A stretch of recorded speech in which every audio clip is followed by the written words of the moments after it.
Virtue is a mean between two vices, a midpoint between two undesirable extremes, one of excess and one of deficiency. At least Aristotle thought so. Here we go, all the philosophical bullshit. Pipe down, Buzz Killington. When it comes to Socrates, Plato, and Aristotle, I am nothing but a screaming girl rushing after the one direction of truth, justice, and wisdom. We can think of Aristotelian virtue with several examples. Courage is a virtue between cowardice in deficiency and recklessness in excess. Modesty is a virtue between shyness in deficiency and shamelessness in excess. And today's topic, respect, specifically male respect for women, is a virtue between sexism in deficiency and being a pathetic 40-year-old virgin in excess. It's hard to say that sentence in a way that doesn't come off as condescending, but condescension is not my intent here. This topic is legitimately sad to me, and I empathize with a person who I see as indoctrinated with an uncompromising, unquestionable, and unhealthy view of sex and relationships. But before I analyze any further, let's examine the facts. A man recently posted a heartbreaking confessional on SRS Men, a subreddit described as, quote, an inclusive, safer space where toxic masculinity is deconstructed and men's issues are discussed from a feminist perspective. The post, titled "It's Finally Happened, I'm a 40-year-old virgin," is a painful narrative of a man confused about why women find him so unappealing. I always try my best to respect women no matter what. Let them know that I see how strong they are. Let them know how much I value them as people. I always try to let them speak and never talk over them. How could there not be one woman who I have this connection with? I'm going to spend my 40th birthday crying.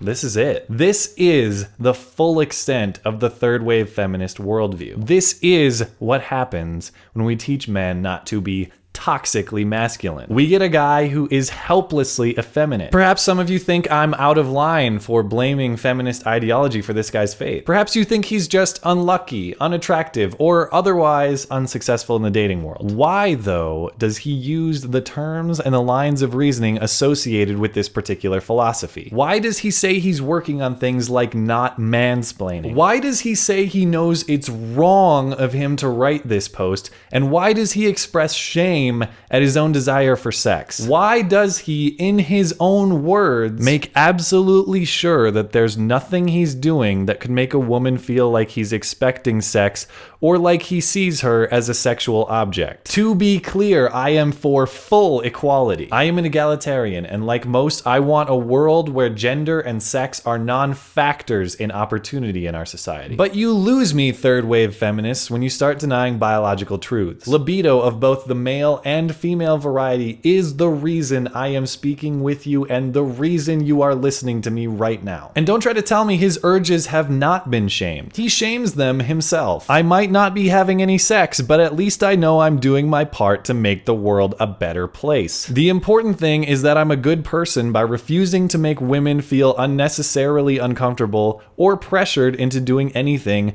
they might not want to do. To shame a man for his sexual urges is to shame him for his need for oxygen. I may not be breathing, but the important thing is I'm not putting any oxygen molecules in an uncomfortable or pressured situation. Do not pretend otherwise. But the denial of biological reality is only one problem here. There's also disingenuousness on the part of these extreme feminists. You say you want a guy who does the things this guy does. A guy who checks his privilege. A guy who doesn't mansplain. A guy who presents you with a detailed contract explaining the duties and liabilities of each involved party prior to sex. But ultimately, do you? And if you claim to, why is this man a 40-year-old virgin? Nobody wants this conversation. So listen, I think the first few dates we've had have been really great. I think they've been great. But of course, if you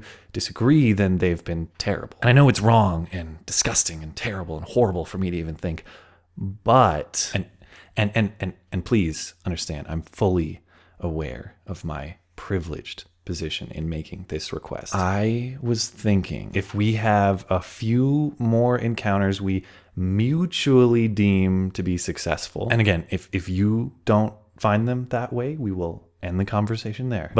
But if we have some additional successful encounters, perhaps maybe we could plan a day somewhere down the line where if you're up to it and you'd grant me the privilege, and of course you're not feeling threatened, and the harvest moon rises at the appropriate hour and the stars of your astrological sign are aligned, perhaps we could engage in some sexual intercourse? Consent verbally confirmed prior to each individual thrust, of course. You don't want that! And no, I'm not mansplaining. Surely there's a difference between a chauvinist sexist and a man who respects women, understands that no means no, but also understands the male role in relationships and sex. That's the guy that we want to be, that's the guy that you want to be with, and that's the guy who gets Aristotle's stamp of virtue as well. Strangely enough, the poster of this confessional references Aristotle in his username. I wish he would have considered his worldview in his post with reference to the man's philosophy. Anyway, we all want the same thing here. We want the virtuous middle between two vices. And if you say that I'm wrong, that you don't want the guy that I'm describing, tell me why this poor man has suffered the fate that he has. I'd like to hear it. Thanks as always for listening and for supporting this channel. Always appreciate the thoughtful discussion down below, and especially over on Twitter. That is @skag_3. Especially on the last video, I think that was the largest scale and most in-depth discussion that my channel has ever hosted. Truly honored. You're always welcome to come hang out and chat with me in my live stream as well. That is linked down in the description. Looking forward to it. Okay, bye.